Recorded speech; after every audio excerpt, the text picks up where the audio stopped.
C'est vrai que pendant longtemps, la France a été vue comme un pays dangereux avec ses principes révolutionnaires.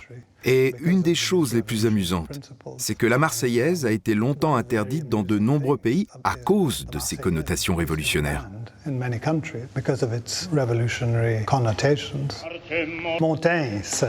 C'est Montaigne qui disait qu'il n'y a pas de conversation plus ennuyeuse que celle où tout le monde est d'accord. Et ça résume bien ce que les Français pensent de la conversation.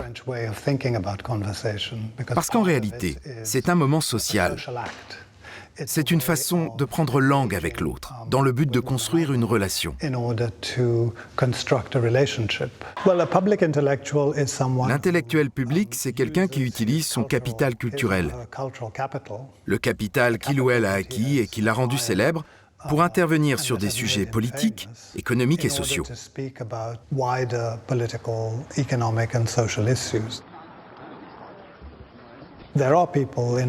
Dans tous les pays, il y a des gens qui interviennent dans le débat public.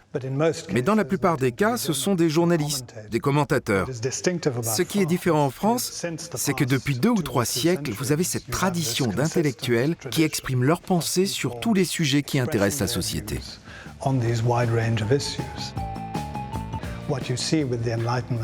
Ce qu'on voit avec les Lumières en France, c'est l'émergence d'une société parallèle qui est la réplique à bien des égards des structures intellectuelles et sociales de l'Église.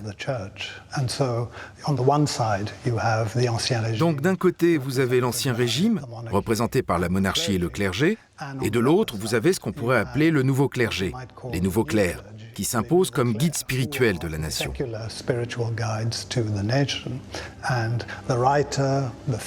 L'écrivain et le philosophe deviennent les figures centrales de cette nouvelle société qui commence à émerger au XVIIIe siècle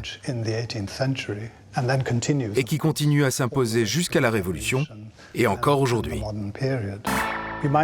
On peut dire que le café est la version démocratique du salon littéraire.